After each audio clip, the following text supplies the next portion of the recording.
श्री स्वामी समर्थ मैत्रिणींनो आणि सगळ्या माझ्या मैत्रिणींना गुड मॉर्निंग। तर तुम्हाला हा जो व्हिडिओ येतो आहे ना, हा अर्धा व्हिडिओ आहे दसऱ्याच्या दिवशीचा। काय झालं ना की दसऱ्याचा मी पूर्ण व्हिडिओ काढला होता, पण माझ्या स्टोरेज फोनची फुल दाखवत होते, त्याच्यामुळे मग मी थोडंसं फोन क्लीन करायला गेले तर त्यात माझ्या दसऱ्याच्या दिवशीच्या बऱ्याचशा क्लिपा डिलीट झाल्या आणि त्याच्यामुळे मी जेवढ्या क्लिपा होत्या ना म्हटलं तेवढ्या क्लिपा तर तुमच्याबरोबर शेअर करू, म्हणून मग मी जेवढा होत्या क्लिपा त्यापासून व्हिडिओ बनवण्याचा प्रयत्न केला। तुम्हाला आय होप आवडेल हा व्हिडिओ। तर इथे बघू शकता तुम्ही, साक्षीने सकाळची दसऱ्याच्या दिवशीची रांगोळी वगैरे काढली आणि आमची देवपूजा वगैरे झाली होती, म्हणजे घट हलवले नव्हते बरं का, अजून फक्त आरती केली होती। आणि त्यानंतर साक्षीला म्हटलं सकाळी सकाळी रांगोळी काढून घे, कारण की दसरा सणवार म्हटलं तर रांगोळी हे देवांसाठीचं आमंत्रण असतं, म्हणून पहिले रांगोळी काढली आणि त्यानंतर मी मुलांसाठी ते पोहे केले, कारण आमचा तर दोघांचा उपवास होता, पण मुलांना नाश्त्यासाठी पोहे केले, कारण बाकी आपला स्वयंपाक जो पूर्णावरणाचा नैवेद्याचा असतो त्याच्यासाठी खूप उशीर लागतो, त्याच्यामुळे मग मी त्यांना नाश्ता बनवून दिला मुलांना, कारण मुलांना भूक पण लागते ना। त्यामुळे मग आता इथे घरातनं मी आदल्याच दिवशी फुलं वगैरे घेऊन आले होते, कारण दारांना तोरणं वगैरे करायची होती, गाड्यांना हार करायचे होते, त्याच्यामुळे ना आदल्या दिवशीच मी फुलं आणि आपट्याची पानं घेऊन आली होती। आणि त्यानंतर मुलांनी बसल्या बसल्या इथे नाश्ता वगैरे झाल्यानंतर मस्त गाड्यांना हार पण केले। गाड्या आम्ही घरीच वॉश केल्या बरं का, कारण की यावेळेस ना म्हणजे दसऱ्याच्या दिवशी झालं, दिवाळीच्या दिवशी झालं, सर्व्हिस स्टेशनला इतकी गर्दी असते गाड्या वॉश करण्यासाठी, आणि जर गाड्या वॉश करायला गेले ना तर खूप वेळ जातो, आणि सणाच्या दिवशी कसं असतं ना आपल्याला घरी भरपूर अशी कामं असतात, त्याच्यामुळे शक्य नाही होत एवढा वेळ आपल्याला बाहेर घालवणं। त्यामुळे मी शक्यतो आदल्या दिवशी सगळी कामं करून घेते खरेदीची वगैरे, म्हणजे माझं ऐन वेळेवर म्हणजे त्या दिवशी धावपळ होत नाही म्हणून। मग राहिलं गाड्या वॉश करायचं काम, तर गाड्या पण आम्ही ना पार्किंगमध्येच वॉश केल्या, कारण की बाहेर एवढा वेळ जाऊ नये म्हणून। पार्किंगमध्ये पाईप लावून छान व्यवस्थित गाड्या स्वच्छ केल्या आणि त्यानंतर मुलांनी हार केले, यांच्या गाडीला पण हार बांधला आणि त्यानंतर माझ्या गाडीला पण इथे बघू शकता तुम्ही, आधी माझ्या गाडीला पण हार बांधतोय।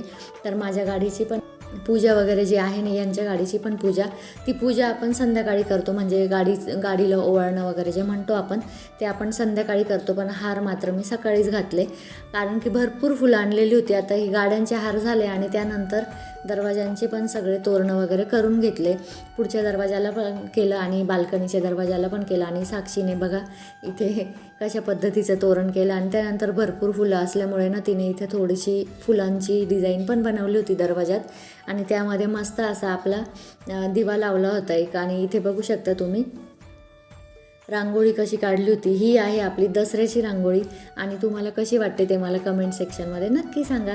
अर्ध्या क्लिपा तर डिलीट झाल्या होत्या, पण जेवढ्या क्लिपा बाकी होत्या तेवढा म्हटलं तुमच्याबरोबर व्हिडिओ शेअर करू, म्हणून मी कोजागिरीचा जो व्हिडिओ बनवला ना त्याच्या अगोदर ह्या दसऱ्याच्या क्लिपा तुमच्याबरोबर शेअर केल्या आहेत। तर चला आता कोजागिरीचा व्हिडिओ बघू। आता हा व्हिडिओ येतोय तुम्हाला कोजागिरी पौर्णिमेचा, म्हणजेच 28 ऑक्टोंबरचा, आणि 28 ऑक्टोंबरला कोजागिरी पौर्णिमा होते, आणि पौर्णिमा म्हटलं की हळदीचं लेपन हे आलंच। तर त्यासाठी मी तुम्हाला सांगते की हळदीच्या लेपनामध्ये मी काय काय घेतलं आहे। मी एका वाटीमध्ये ना, छोट्या वाटीमध्ये थोडीशी हळद घेतली, त्यामध्ये थोडंसं गोमित्र टाकलं आणि थोडंसं आपलं खडे मीठ असतं ना ते टाकलं। तुमच्याकडे खडे मीठ नसेल तर तुम्ही साधं मीठ टाकलं ना तरी काहीच प्रॉब्लेम नाही, ते टाकलं। आणि त्यानंतर त्याची कन्सिस्टन्सी थोडी अशी पातळसर ठेवली, म्हणजे खूप घट्ट पण नको आणि खूप पातळ पण नको, कारण बघा काही जण खूप पातळ लेप करतात तर उंबरठा जो आहे ना तो आपला आरपार दिसतो, तर तसं नका करू। उंबरठ्याला आपल्याला लेप द्यायचा आहे, म्हणजे आपण बघा हळदीचं लेपन या शब्दातच सगळं येतं, तर लेप दिला ना, तर लेप दिल्यानंतर आपल्याला खालचा जो भाग आहे तो दिसला नाही पाहिजे, पूर्ण लेपच दिसला पाहिजे, अशा पद्धतीने आपल्याला हळदीचं लेपन करायचं आहे। तर तुम्ही इथे बघूच शकता की मी कशा पद्धतीची कन्सिस्टन्सी केली होती, आणि हळदीचं लेपन जे आहे ना ते चमच्यापेक्षा हाताच्या साह्याने खूप छान होतं, आणि हाताच्या साह्याने करायला पाहिजे खरं तर मी अशा पद्धतीने पूर्ण उंबरठ्यावर हळद ती स्प्रेड करून घेतली, आणि फक्त आपल्याला उंबरठ्यावरच नाही करायची बरं का, तर साईडला उंबरठ्याच्या वरती जे चौकट जाते ना, म्हणजे आपली चौकट जी वरती जाते ना, तर तिथे 2 बोटं वरतीपर्यंत करून घ्यायचं, त्यानंतर उंबरठ्याच्या बाहेरच्या साईडला पण करायचं आणि आतल्या साईडला पण करायचं, असं व्यवस्थित हळदीचं लेपन करून घ्यायचं।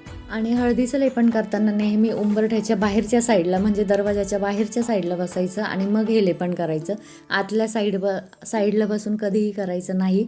आणि त्यानंतर आता हे लेपन केल्यानंतर या लेपनाचे फायदे पण आपल्याला माहिती पाहिजे, की आपण हे का करतो, फक्त दुसरे कोणी करता म्हणून आपण करायचं असं नाही, तर त्याच्या मागचं कारण जाणून घेणं पण तेवढंच गरजेचं असतं. तर या वाईट शक्ती असतात आपल्या दरवाजाच्या बाहेर रात्री, म्हणजे रात्रीच्या वेळेस जास्त प्रमाणात जमा होतात त्या वाईट शक्ती.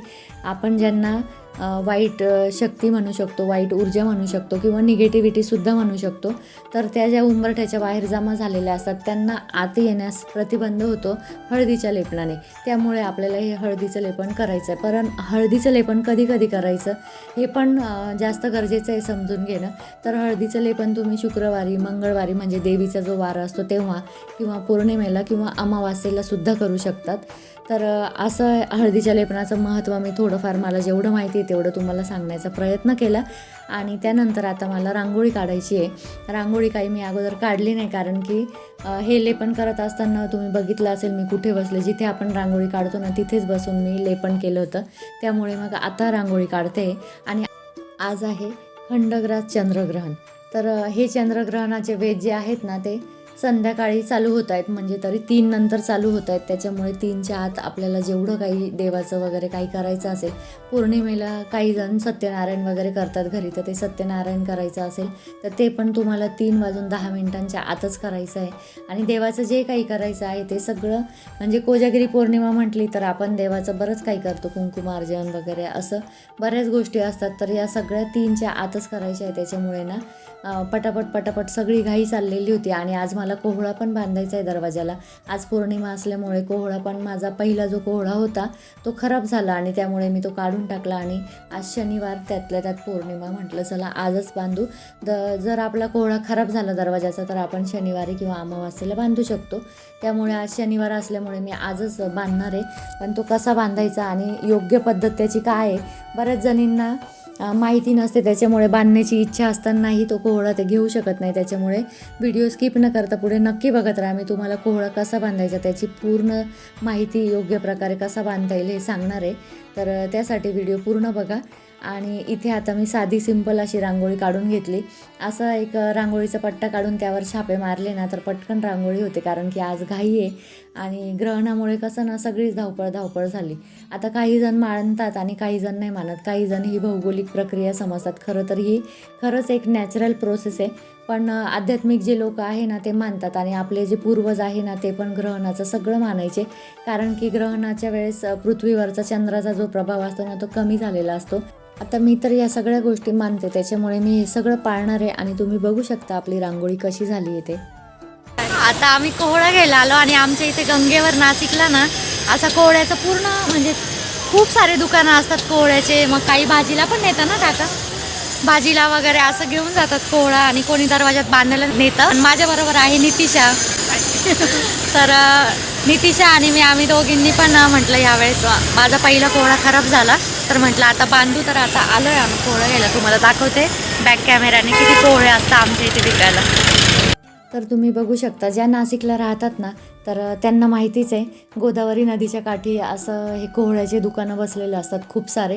आणि कोहळ्याचा उपयोग खूप साऱ्या गोष्टींसाठी होतो. म्हणजे जसं आपण दरवाजाला पण बांधतो निगेटिव्हिटीसाठी, किंवा नजर बाधा असं काही दोष असतील ना, वास्तुदोष वगैरे जाण्यासाठी आपण ते दरवाजाला बांधतो. आणि त्यानंतर पेठा पण करतात कोहळ्याचा. मेडिकल फील्डमध्ये पण कोहळ्याचे खूप सारे उपयोग आहेत. आणि औषधी म्हणून हा कोहळा तर प्रसिद्ध आहेच, पण त्याचबरोबर निगेटिव्हिटी शोषून घेण्याचा सगळ्यात मोठा गुणधर्म. खरं म्हणजे हे फळ एक दैवी फळ आहे, जी दुर्गा देवीचं चौथं रूप आहे कुष्मांडा. तर त्या कुष्मांडा रूपाचं यात अस्तित्व मानलं जातं. त्याच्यामुळे ना आपण दरवाजाच्या बाहेर हे फळ नेहमी बांधलं पाहिजे खरं तर. पण आता जे मानतात ते बांधतात, आणि ज्यांना नाही या गोष्टींवर विश्वास त्यांचा काही प्रश्नच येत नाही. तर माझा आहे या गोष्टींवर विश्वास, त्याच्यामुळे मी हे नेहमी बांधत असते दरवाजाला. आणि नितिशा पण बांधते. नितिशा म्हणजे माझ्यासमोर जी राहते माझी मैत्रीण, तर तिचं नाव नितिशा आहे. आणि आता आम्ही दोघी कोहळा वगैरे घेतला आणि गोदावरी नदीच्याच काठावर हे बसलेलं तुम्हाला अगोदर पण तुम्ही एखाद्या व्हिडिओत बघितलं असेल. हे सांडव्यावरच्या देवीचं मंदिर म्हणजे सप्तशृंगी देवीचं मंदिर. पण आज ना ग्रहण असल्यामुळे ते मंदिर पूर्ण असं देवीचं झाकून घेतलेली होती मूर्ती. आणि सगळ्याच देवांच्या मूर्त्या आमच्या इथे नाशिकला झाकून घेतात. असं तुमच्याकडे पण असंच करतात का, मला कमेंट सेक्शनमध्ये नक्की सांगा. इथे बघू शकता तुम्ही मागे कालभैरवाचं जे मंदिर आहे ते पण पूर्णपणे झाकून घेतलं. पण आम्ही असंच बाहेरून दर्शन घेतलं आणि त्यानंतर आता घराच्या वाटेकडे निघालो आणि तिथूनच थोडंसं पुढे आल्यानंतर इथे आमच्या इथे फेमस जलारामचा ढोकळा आहे. जलाराम म्हणून एक शॉप आहे आणि तिथला ढोकळा खूप प्रसिद्ध आहे. तर नितिशाला तो ढोकळा घ्यायचा होता, त्याच्यामुळे मग जरा वेळ तिला ढोकळा घेण्यासाठी थांबले आणि तिथे बरंच फाफडा, जिलेबी वगैरे असं बऱ्याच वस्तू होत्या. पण मला ते त्याच्यातलं काही घ्यायचं नव्हतं, कारण मी घरी स्वयंपाक वगैरे लवकर करणार होते. आज ग्रहण असल्यामुळे ना आम्हाला लवकर जेवण वगैरे करायचं होतं, त्याच्यामुळे घरी जाण्याची जास्त घाई झालेली होती मला. पण आता तिचा ढोकळा वगैरे घेऊन झाला आणि त्याच्यानंतर आम्ही आता घरी निघालो. घरी पोहोचलो आणि घरी आल्यानंतर तुम्हाला दाखवते आता हा कोहळा जो आहे तो मी तुरटीच्या पाण्यामध्ये स्वच्छ धुतला. तर तुम्ही मिठाच्या पाण्यात पण धुवू शकता किंवा तुरटी असली घरात तर तुरटीच्या पाण्यात पण धुवू शकता. त्यानंतर देवापुढे एक चौकोनी लाल कपडा घ्यायचा आणि त्यानंतर म्हणजे कोहळा तुमचा बसेल अशा पद्धतीचा कपडा घ्यायचा, जो बांधता पण आला पाहिजे आपल्याला अशा पद्धतीचा. आणि त्यानंतर तो कोहळा स्वच्छ धुवून तुरटीच्या पाण्याने वगैरे किंवा मिठाच्या पाण्याने धुवून आणि देवासमोर ठेवायचा त्या कपड्यावर. त्यानंतर कुंकू जे आहे ते मी पाण्यामध्ये ओलं करून घेतलं आणि त्या कोहळ्यावर एका बाजूला स्वस्तिक आणि स्वस्तिकच्या बरोबर मागच्या साईडला म्हणजे स्वस्तिक जे इथे आहे ना त्याच्याबरोबर मागच्या बाजूला आपल्याला ओम काढायचा आहे. तर आणि मध्ये जे आहे ना तर तिथे तुम्ही हळदीच्या रेषा देऊ शकतात. आणि त्यानंतर काजळाचं एक काजळ म्हणजे कुठलंही काळं तुम्हाला रेघ ओढायची आहे तिथे, तर वापरतं काजळ जे आहे ना ते घेतलं तरी काहीच हरकत नाही. तर तुम्ही इथे बघितलं असेल मी असं व्यवस्थित स्वस्तिक काढून घेतलं आणि स्वस्तिकच्या मध्ये जे 4 डॉट आहे ते पण द्यायचे, ते खूप महत्त्वाचे आहे. आणि आता मी स्वस्तिकच्या एक्झॅक्ट मागच्या साईडला ओम काढून घेते. तर आणि हा कोहळा ठेवताना आहे ना कोहळ्याचा देठ जो आहे तो वरच्या साईडला करायचा आणि त्याचा देठासहित आपल्याला आणायचा आहे कोहळा आणि देठ वरच्या साईडला करून मग हे सगळं करायचं आहे.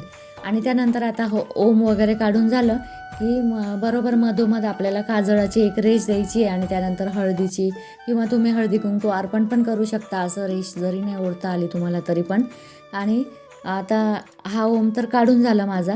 त्यानंतर आता तुम्ही बघू शकता इथे माझ्याकडे ना जाई काजळ आहे, जे लहानपणी आपण सगळ्यांनीच बघितलं असेल जाईचं काजळ. तर ते जाई काजळ आहे माझ्याकडे, तेच मी यूज करते या कोहळ्यासाठी. बघू शकता तुम्ही कशा पद्धतीने मी त्याची रेष ओढून घेते. अशा पद्धतीने डार्क अशी ब्लॅक कलरची रेष ओढून घ्यायची. तुमच्याकडे काही दुसरं ऑप्शन असेल तर ते पण तुम्ही यूज करू शकता काळी रेष ओढण्यासाठी, पण माझ्याकडे तर सध्या काजळच होतं त्याच्यामुळे मी त्याचाच वापर करते. त्यानंतर हळदी कुंकू अर्पण करून आणि कोहळ्याला प्रार्थना करायची, कोहळ्याची पूजा करायची, अक्षदा अर्पण करायच्या आणि 2 हातांच्या ओंजळीमध्ये आपल्याला तो कोहळा धरायचा. कोहळा हातात उचलताना कपड्यासहित उचलायचा. आता मी इथे व्यासपीठ जे आहे माझं पोथी वाचण्याचं त्याच्यावर ठेवलं होतं, पण तुमच्याकडे नसेल तर तुम्ही पाटावर पण ठेवू शकता हा कोहळा. आणि त्यानंतर असं सगळी पूजा वगैरे झाली की 2 हातांच्या ओंजळीमध्ये कोहळा हातात घेऊन देवाला प्रार्थना करायची की आमचं कुटुंबाचं नजरबाधेपासून, बाहेरच्या वाईट ऊर्जेपासून किंवा वाईट शक्तींपासून रक्षण कर. कधी कधी काय होतं ना की काही व्यक्ती आपल्याशी खूप गोड गोड बोलतात, पण त्यांच्या मनात आपल्याविषयी नेहमी काहीतरी द्वेष असतो, काहीतरी वाईट भावना असते. आपल्या घरात आपली झालेली प्रगती त्यांना बघवत नसते, पण ते चेहऱ्यावर नाही दाखवत. तर अशी जी निगेटिव्हिटी असते ना ती आपल्या घरात नकळत प्रवेश करते त्यांच्या थ्रू. त्याच्यामुळे ना या कोहळ्यामुळे आपलं त्या बाधेपासून जी वाईट शक्ती येते ना तर त्यापासून आपलं रक्षण होतं. तर अशा प्रकारे तुम्ही बघू शकता मी कोहळ्याची पूजा करून आणि देवाला प्रार्थना केली आणि आता हा कोहळा व्यवस्थित असा बांधून घेते. आणि कपडा घेतानाच ना कोहळ्याचा आकार बघायचा. कोहळा भरपूर प्रमाणात आकार असतात कोहळ्याचे, मोठा असतो, छोटा असतो, पण मी ना एका नारळाच्या साईजचा घेण्याचा प्रयत्न केला, म्हणजे तो कसं दरवाजावर बांधताना पण व्यवस्थित वाटतो आपल्याला. तर एका नारळाच्या साईजचाच कोहळा घ्यायचा घेताना, म्हणजे तो कपड्यात पण व्यवस्थित बांधता येतो. खूप जड कोहळा घेतला ना तर मग तो बांधताना पण आपल्याला खिळा वगैरे तो व्यवस्थित भक्कम बसलेला पाहिजे, ज्या खिळ्याला आपण अडकवणार आहे दरवाजाच्या वरती. आणि आता हे बांधून झालं त्यानंतर आता मी हा कोहळा दरवाजाच्या वरती अडकवणार आहे. दरवाजाच्या वरती अडकवताना अशा पद्धतीने अडकवायचं आहे आपल्याला की आपल्या घरात येणारे जाणारे जे व्यक्ती आहे ना ते या कोहळ्या खालून गेले पाहिजे, त्यांची आपल्या घरात येताना या कोहळ्यावर नजर पडली पाहिजे. आणि दरवाजाच्या बाहेरच्या साईडला कोहळा अडकवायचा आहे. तर तुम्ही पुढे जाऊन बघालच. आता मी अगोदर ही गाठ मारते, कारण की माझ्या दरवाजाच्या वरतीनं मी एक असं हुक लावलेलं आहे ज्याला मला हा कोहळा अलगद असा अडकवता येतो. आणि अडकवताना पण तुम्ही खिळा वगैरे पण ठोकू शकता. तर अडकवताना पण काळजी घ्यायची की कोहळ्याला कुठेही तो खिळा किंवा हुक जे आहे ते लागलं नाही पाहिजे, नाही तर तिथूनच ते खराब व्हायला सुरुवात होते. आणि हे फळ जे आहे ना, तर जशी जशी निगेटिव्हिटी येते ना घरात, तर तसं तसं हे फळ खराब होत चालतं. आणि आपल्या घरातली निगेटिव्हिटी कमी होते ना, तर तेव्हा फळाचं खराब होण्याचं प्रमाण पण कमी होतं. जसं पहिल्यांदा 8 दिवसात खराब होऊ शकतो, नंतर 2-3 महिने जातो, कधी कधी 6 महिने पण जातो. तर मी जेव्हापासून आजारी पडले ना, तेव्हा आजारी पडून म्हणजे हॉस्पिटलमधनं मी घरी आले आणि त्याच्यानंतर लगेच कोहळं लावलं होतं. शुक्रवारी मी घरी आले आणि शनिवारी कोहळं लावलं दरवाजाला. तर तो कोहळा महिनाभराच्या आतच खराब झाला होता. आणि त्याआधीचा जो कोहळा होता ना माझा, तो जवळजवळ 6 महिने माझा दरवाजाच्या वरती टिकून होता. म्हणजे बघू शकता तुम्ही, निगेटिव्हिटी त्या कोहळ्याने माझी खूप ओढून घेतली, खेचून घेतली. तर या कोहळ्यामध्ये तो गुणधर्म असतो. आता इथे बघू शकता तुम्ही, माझ्या दरवाजाच्या एकदम समोर नितिशाचा पण कोहळा नितिशाने बांधून घेतला आहे. आमचे दरवाजे एकदम समोरासमोर आहे. आणि जी दसऱ्याची माळ होती ना लावलेली, तोरण, ते पण आधीने काढून घेतलं. ते पण लगेच काढायला पाहिजे खरं तर, पण आज काढू उद्या काढू ते तसंच राहिलं होतं. म्हणून मग ते आत्ता आधीवरती कोहळा टांगवण्यासाठी चढलंच होतं, तर म्हटलं ते पण काढून घे. आणि इथे बघू शकता तुम्ही, छान असं हळदीचं लेपन, रांगोळी, इथे साईडला मी पणती लावली आहे तेलाची. आमच्या इथे सगळेच पणती लावतात ती तेलाची, म्हणजे त्यामागे कारणं पण तशीच आहेत. तर दरवाजाच्या उजव्या साईडला पणती लावायची. आणि इथे नितिशाने पण तुम्ही बघू शकता वरती कोहळा बांधला आणि खाली तिने पण रांगोळी वगैरे काढून पणती लावली. आज कोजागिरी पौर्णिमा आहे, त्याच्यामुळे घरोघरी रांगोळी काढलेल्या आहेत.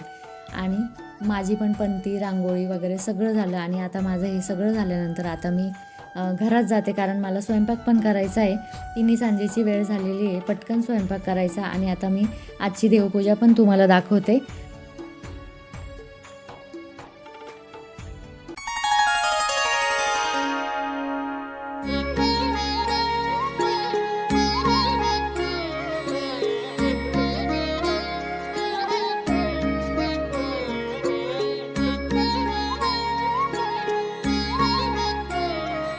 आणि इथेच या व्हिडिओचा एंड करते. व्हिडिओ जर आवडला असेल तर व्हिडिओला लाईक करा, शेअर करा. आणि ज्या नवीन ताई व्हिडिओ बघत असतील त्यांनी चॅनलला सबस्क्राईब करा. तर चला, बाय आणि श्री स्वामी समर्थ.